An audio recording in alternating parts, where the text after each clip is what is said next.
Hello everyone, welcome to Apti Plus editorial analysis. So this video session is dedicated to the analysis from the Hindu as well as from the Indian Express, and this is the initiative of Apti Plus, and the entire initiative is powered by IS Gyan.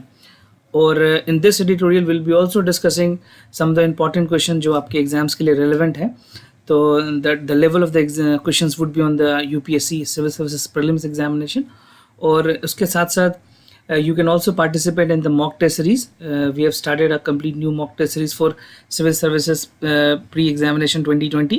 So 70 test हैं इस पूरे mock test series में, जिसमें 40 sectional, 12 current affairs, 5 previous year question और 13 full length test होंगे.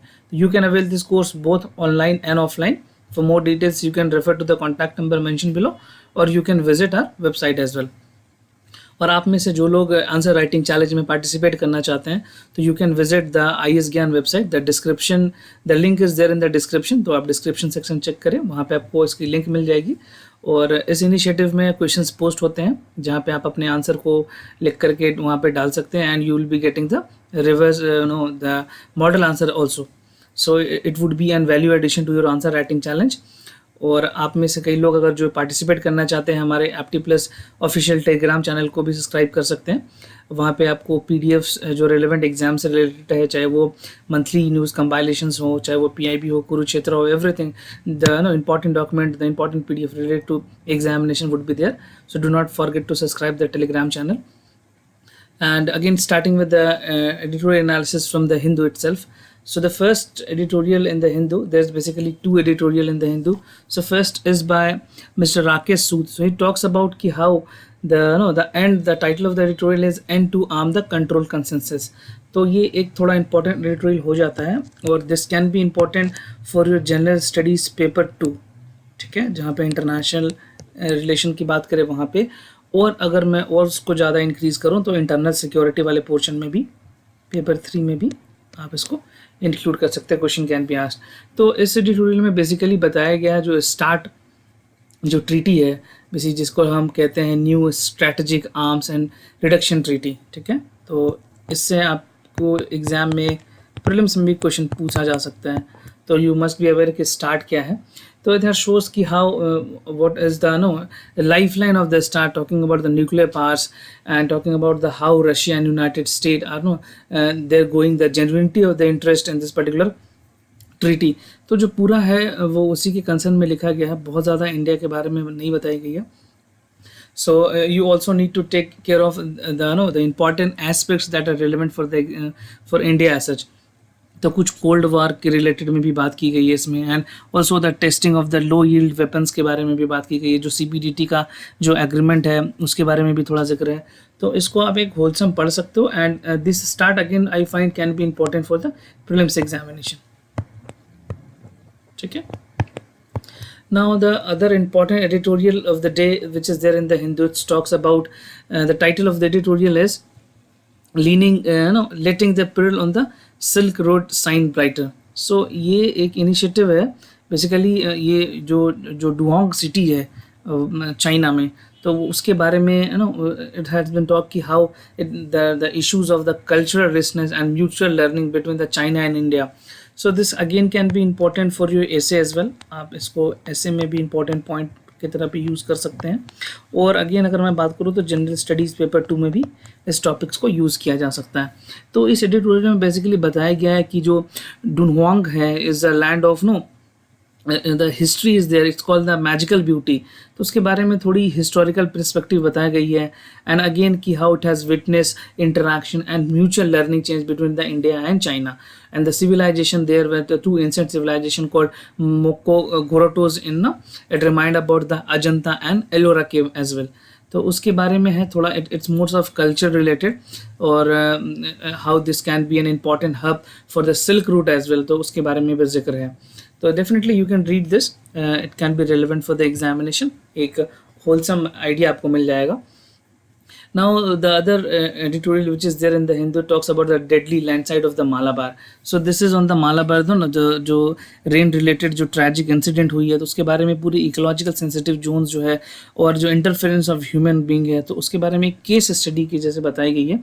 जो केरला का भी इशूज़ है, तो you can read this, and definitely this type of comprehensive, this is mostly Saturday को ग्राउंड जीरो आती है, तो पूरा डिटेल में एनालिसिस होता है। तो आपको ये चीज़ें जैसे इकोलॉजी वाले सेक्शंस में, और you can also use in the general studies paper 4 as an case study, ठीक है। तो वहाँ पे भी ये चीज़ों को आप यूज़ कर सकते हैं। तो आप देख लेना किन क्या क्या इंपॉर्टेंट पॉइंट आप एक्सट्रैक्ट कर सकते हैं जो आपके एग्जाम्स के लिए रेलिवेंट होगा। So now coming to the editorial from the Indian Express. So the first editorial which is there in the Indian Express talks about the old and new friend. So this is by C. Raja Mohan. You know the mostly जो सी राजा मोहन के जो articles होते हैं वो काफ़ी important होते हैं exams के लिए। तो what will be doing, I will be discussing this editorial into the in depth analysis. और यहाँ पे मैं बहुत ज़्यादा टाइम नहीं लेते हुए आपको थोड़ा सा ग्लिम्स में बता दूं कि इसमें will be discussing how the relationship between the India and France, no the contemporary issues with the India and France, because prime minister is on visit to France, वो अभी फ्रांस में है, उनकी जो 3 days विजिट है, तो उसके बारे में will be discussing about other important details. और जो अदर जो दूसरा आर्टिकल है talks about the everyone loves the Turkish drama. So this is not that relevant. जो खालिद अहमद है वो बेसिकली पाकिस्तानी या अफगानिस्तानी वाले इशूज़ पे थोड़ा बहुत लिखते हैं, तो this is not relevant, you can skip this directly. और जो दूसरा इंपॉर्टेंट एडिटोरियल है आज के इंडियन एक्सप्रेस में talks about the business of publicity and the necessity of values. Okay, so this talks about ki how the election as in short term is necessary, and the political project of the democracy again would be important. So this talks about ki how election can be the short term and political projection of the democracy is the backing. So यहाँ पे भी चीज़ें important हो जाती है आपके exams के लिए, कि इसमें बताया गया कि कैसे इलेक्शंस के बाद the policy measures है that need to be taken care of, right? तो दिस इज़ अगेन ये एक तरह का कंटिन्यूएशन एडिटोरियल है जो पहले भी आ चुका है और हमने इसको डिस्कस किया हुआ है, तो आप इसको एक होलसम आइडिया के तौर पे पढ़ सकते हैं। नो जो दूसरा इंपॉर्टेंट एडिटोरियल है talks about the different kind of nationalism. तो जो प्राइम मिनिस्टर ने अभी जो अपना रिसेंट स्पीच दिया था इंडिपेंडेंस डे में, that was the 73rd Independence Day, तो उन्होंने apart from economy, apart from other development, कुछ मूलभूत बातों पे भी they have he is given the force. तो talk about how day to day conduct, talking about the use of plastics. इस editorial में बताई गई है कि कैसे प्लास्टिक पे हम बैन कर सकते हैं, how we should not use the plastic. और prime minister has also told that कि the quality of life should be increased, and he has also ask the citizen of country कि they should visit at least 15 place of the state within 2022। तो 2022 तक सब लोग कम से कम 15 जगह पे visit करें। See I mean he talks but on a personal note, अभी भी there is economic slow down and people are not that prosperous कि वो इतने जगह पे घूम पाए। हाँ, कुछ नंबर ऑफ पीपल हैं जो जा सकते हैं, बट ये सभी के लिए संभव नहीं है, क्योंकि maintaining their life, their livelihood is again a big task for them. So how they can afford travelling to the 15 cities in India। So ठीक है, इसकी अपनी अलग ही अलग डायमेंशंस है, तो I am not getting into that, but this is was being highlighted by the prime ministers. तो कुछ भी चीज़ें जब अगर ऐसे ऐतिहासिक जगह से आती है, खास करके इंडिपेंडेंस डे के स्पीच से, तो it become pivotal for the other stakeholders to write upon this, ठीक है। Now the other important it is short article talks about when the privacy was made supreme. So this is on the background कि how the right of privacy was should be taken into the utmost care, and the judgment of the Supreme Court is given. तो this can be used in the general studies paper 2, ठीक है, अगर जहाँ पे example के तौर पे supreme court के केस स्टडी को भी यूज़ कर सकते हैं। तो ये एक ओवरव्यू था editorial from the Hindu as well as from the Indian Express. नहीं तो आज का हमारा जो इन डेप्थ एनालिसिस का टॉपिक है वो है the old and new friendship between India and French. तो इसके बारे में मैं डिटेल्स में आपको बताऊंगा कि क्या है इस एडिटोरियल में, और आप इससे जो भी इसके जो इंपॉर्टेंट पॉइंट्स हैं, अगर आप चाहते हैं कि आप उसको नोट्स के तौर पे भी अपने पास रखें, तो आप डिस्क्रिप्शन देख सकते हैं इस वीडियो का, वहाँ पे जो भी हम डिस्कस करेंगे it will be there in the description of this video. Fine, तो this editorial talks about the India and France relation, ठीक है। तो क्या है इसमें, तो प्राइम मिनिस्टर जो है वो he is on France 26 and 23rd 22nd से 26 तक, वो अभी अगस्त तक वो हैं वहाँ पे फ्रांस में। एंड ही सेड दैट कि the relationship between the France reflect a strong and strategic partnership which the two countries have deeply valued and shared। Okay, so this is on the background of that, we'll be looking into the other trivial detail of that, ठीक है, जो exams के लिए ज़रूरत है, मैंने सारी चीज़ों को इंक्लूड करने की कोशिश की है इस वीडियो। तो पहले एक बैकग्राउंड आप समझ लो कि क्या है इंडिया और फ्रांस का रिलेशन। तो वो ट्रेडिशनली इंडिया और France has been a very close friend, okay. जहाँ पे ज़रूरत पड़ी है, there have been always a support from the country like France, there the country like Russia, no, these are some of their very close friends of ours. India के बहुत close friend है। And talking about the strategic partnership that has started way back in 1998 में हमारा strategic partnership start हुआ था। And it enabled the convergence of the view of the range that international issues apart from close and growing bilateral relationship. तो ये थोड़ा सा background मैंने आपको बताया। और you also need to understand कि what are the important areas of cooperation with the France. अगर हम फ्रांस की बात करें तो कौन कौन से ऐसे एरियाज हैं जहाँ पे हमारा कॉपरेशन है। तो सबसे अहम, the most and pivotal would be the defense sector. Defense sector is again a very important, and again the space, अगर मैं space की बात करूँ, space cooperation is again one of the area. और सिविल न्यूक्लियर कॉपरेशन, ये भी एक बहुत ही इंपॉर्टेंट एरिया है जहाँ पे हम फ्रांस के साथ इंगेज्ड हैं।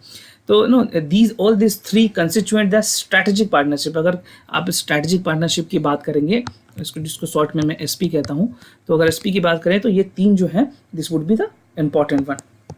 तो अगर आप एग्जाम में लिख रहे हैं मेंस में, तो do not forget to write this word. और मैं आपको बता दूं कि एग्जाम मेंस में खास करके जो द टोन ऑफ लैंग्वेज है, जिस टोन में लिखना, वो आपको बहुत ज़रूरत है कि आप उसी हिसाब से लिखें, बिकॉज फिर एग्जामिनर आपको मार्क्स नहीं देगा। अगर आपको लिखना है स्ट्रैटेजिक पार्टनरशिप, तो आप उस वर्ड को उसी तरह से लिखना, because if you write any other word, तो the gravity of the answer get reduced and you land up to getting less marks in the examination.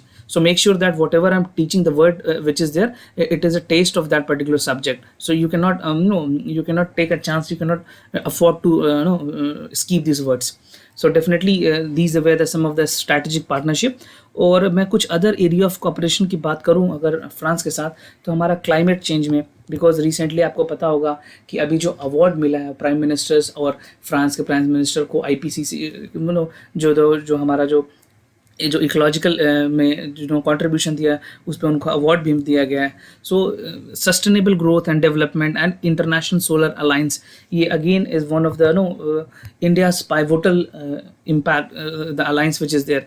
तो ये इंडिया के लिए भी काफ़ी इंपॉर्टेंट है. इंटरनेशनल सोलर अलायंस पे हमारे साथ फ्रांस की कॉपरेशन. और yesterday also the prime minister की जो स्पीच आई थी, वहाँ से उन्होंने ये भी कहा है कि इंडिया और फ्रांस काफ़ी एक्टिवली इंटरनेशनल सोलर अलायंस की तरफ पॉजिटिवली देख रहे हैं. Okay, so these were the some of the important areas of concern. And the France के साथ अगर मैं कॉपरेशन की बात करूं जो इंटरनेशनल फोरम पे है, तो France has supported India a lot, talking about the continuous support from like claiming to be the permanent membership in the security council, the United Nation security council की जहाँ तक बात हो, तो France has what they has done कि France ने हमें हमेशा एक फोर्सेबली बैक किया है कि India should be the part of security council. और जहाँ तक बात करी जाए जो रिफॉर्म्स इन यूनाइटेड नेशन जो है, उसके लिए भी the France has always put its all hard efforts.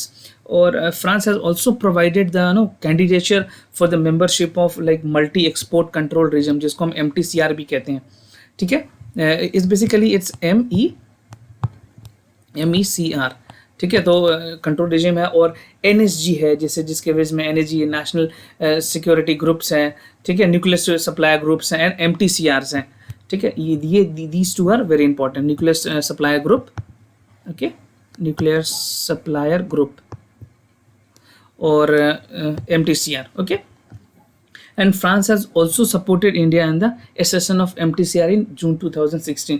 जो 2016 में जो इंडिया ने एक्शन किया था MTCR को, उसमें फ्रांस का भी सपोर्ट मिला था. Now what is needed? See the things that are needed for as far as the India's and France relation is concerned. So there is the urgency for the construction of coalition that can provide the measure of stability and increasing unstable world. जो कितनी तरह से हम कैसे stability of Indian France relation की तरफ जितना ज़्यादा काम कर सकें, उसकी ज़रूरत है. And again France and India has coming to the strategic autonomy.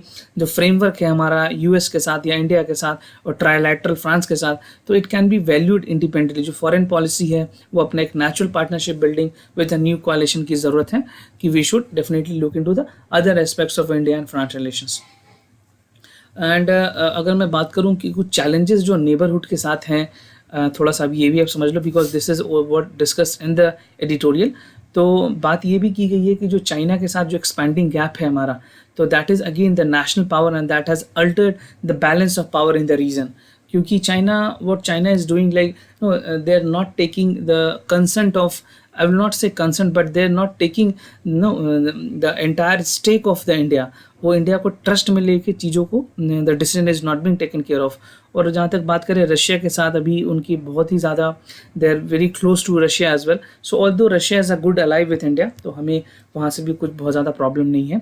And talking about the Russia has a broader and deeper economic political relationship with the China. तो yesterday ऑल्सो मैंने थोड़ा सा चाइना के बारे में भी डिस्कस किया, तो आप वहाँ पे भी देख सकते हैं। Now India and US. See, India has also been affected by the sweeping change of the foreign and economy, the national policies जो US का है उसके तरफ से। एंड जहाँ तक मैं बात करूँ इकोनॉमिक स्लोडाउन और जो रिटेलिएशन ऑफ ट्रेड वॉर भी चल रहा था जो US और चाइना का, तो वहाँ पे भी इंडिया ने काफ़ी उससे इम्पैक्ट किया है, और टेरिफ हाइक्स वाला भी इश्यूज़ है हमारे साथ। तो मैं एक छोटा सा बैकग्राउंड आपको इंडिया यूएस के बारे में भी बता रहा हूँ। And the hostility with there in the WTO, the जो वर्ल्ड ट्रेड ऑर्गेनाइजेशन हैज़, तो इन यूएस ने कभी भी there not much support from that. So you has always, it has worked away from many multilateral agreement. ठीक है, तो US ने काफ़ी मल्टीलैटरल एग्रीमेंट में वहाँ से they have not supported, they have not backed India as such. तो US has also insisted that कि जो अमेरिका के अलाइज हैं, जो फ्रेंड्स हैं, they are more to do their own securities. ठीक है, definitely as far as know the security of the nation is concern, it become pivotal for the country as such. तो this was on the background of the relationship between the neighbours country and India and the US. Fine. और थोड़ा सा ये भी important हो जाता है आपके लिए जानना कि क्यों, what could be the importance of relationship with France. France हमारे लिए इतना क्यों ज़रूरी हो जाता है, कि फ्रांस हमारे को, भारत को क्या क्या ऐसी चीज़ें, क्या क्या अहम चीज़ें मुहैया करा रहा है जिसके लिए हमारा relationship with France become pivotal. So see, definitely the enhancing the bilateral corporation in the strategic sector is one of the core area where India and France is working. And talking about the other important development, जहाँ पर advancements of technologies की बात की जाए, तो we are getting a huge support from the France. Again जहाँ तक nuclear cooperation and enhancing the space cooperation की बात है, तो again there is a proactive role from the France as well. और आर्टिफिशियल इंटेलिजेंस में भी उन्होंने हमें काफ़ी मदद किया है। और जो अदर एरिया है वो है वेपन प्रोक्योरमेंट। जहाँ तक वेपन प्रोक्योरमेंट की बात कही जाए, तो a good number of procurement is there from the France and Israel as well. तो हम बेसिकली इजराइल और फ्रांस दोनों जगह से हमारा जो वेपन प्रोक्योरमेंट करते हैं। And France has also emerged as one of the India's most reliable partner in related to issue the terrorism of the Kashmir. जहाँ तक बात की जाए जो टेररिज्म कश्मीर का जो इश्यूज़ है, वहाँ पे फ्रांस ने हमेशा इंडिया का एक सपोर्ट किया है, एक रिलायबल पार्टनर की तरह उभर के आए हैं। ठीक है, so this is the what is the relationship important with the France and India. And you also need to understand with the exam perspective कि क्या what would be the way forward with the India and France relationship। तो अगर मैं बात करूँ तो strengthening bilateral cooperation would be definitely the need of the hour, and building the coalition is again what would be the needed for the long term interest, okay, for both of the countries। and मैं अगर बात करूँ partnership with France, Germany and other countries like Japan, तो definitely there need to be a construct council where India influential on the global stage। अगर इन countries के साथ हमारी अच्छी engagement होती है तो global stage पे एक इंडिया का influence भी बढ़ता है। Fine, so this was the other way forward would be some important point is like कि प्राइम मिनिस्टर अभी पार्टिसिपेट करेंगे वहाँ पे G7 के समिट्स में भी, तो जहाँ पे डिस्कशन होनी है एनवायरनमेंट को रिलेटेड, यहाँ पे डिस्कशन होनी है क्लाइमेट से रिलेटेड, ओशन से, और digital transformation. Because again the issues of data privacy, जैसे आपने अभी रिसेंटली सुना होगा कि Huawei has been banned in China, I mean Huawei has been banned in US. तो वहाँ पे डेटा को लेकर के भी काफ़ी इश्यूज़ है। And again there is the same issues with the China and the Google. तो वो data is again a big problem in the world across. तो उस इश्यूज़ में भी कि इंडिया भी कैसे करे, तो ये वो things like talking about the digital transformation would again be on the agenda of G7 summit. और recently India and France has also agreed to intensify the maritime agreement. अगर मैं बात करूँ जो डिफेंस की कॉपरेशन की बात की जाए, वो यहाँ पे नेवल कॉपरेशन की बात की जाए, या इंडिया ओशन या इंडिया पैसिफिक रीजन पे हमारी स्ट्रेंथनिंग ऑफ मिलिट्री फोर्सेस की बात की जाए, तो again this would be important for India to take into the consideration with the relation between the India and France. or maritime governance is again a big issues across the world, because China ने जिस तरह से they have जो sea routes में जो maritime governance में China का काफ़ी ही dominance रहा है, तो we definitely need to take into this also account, और जो oceanographic research है उसमें भी हम फ्रांस की मदद से बहुत आगे निकल सकते हैं।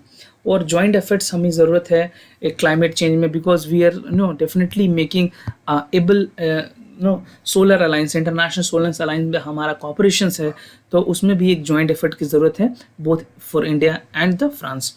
और जहाँ तक मैं बात करूँ साइबर सिक्योरिटी की एंड डिजिटल टेक्नोलॉजी, तो again this would be the outmost important to the both of the countries need a good cooperation, so that the issues of cyber security which is arising for the both of the countries can be taken care of. So this was on the part of the way forward. I find this to be very relevant for the examination as such, और इसके जो भी important points I have already discussed.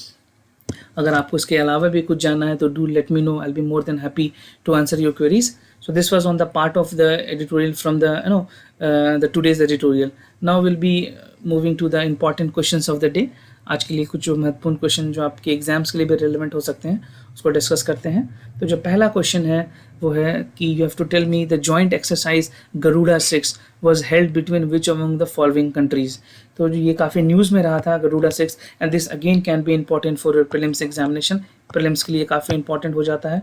You have to tell me and do not write your answer in the comment section of this video. आप मुझे बताएंगे कि कौन से कंट्रीज़ का है, तो whether it is from between India and Russia, India and Japan, India and US, और India and France. So I want you to write the answer, I will be discussing the same.